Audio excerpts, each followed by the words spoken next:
அந்த முருகன் தெரியும். வேல் மட்டும் இருக்கு. வேல் அப்படின்னு சொன்னாலே அது முருகன் தான்.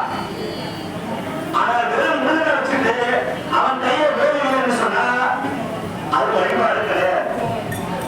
இன்னையுடைய அரசியல் மிக அழகாக சொல்லுகிறார், இந்த யுகம் சுப்பிரமணிய யுகம், முருகனுடைய காலம். இந்த காலம் சித்தர்கள் சொல்லுகிறார்கள், முருகனை வழிபடு. அப்ப சிவனை கும்பிடக்கூடாதுன்னு சொல்றோம் இல்லையா? நிறைய பேர் இப்போ சிவனை கும்பிடுறவங்க முருகனை கும்பிடுறது இல்ல, முருகனை கும்பிடுறவங்க சிவனை கும்பிடுறது இல்ல. இதுதான் இந்த பிரச்சனை.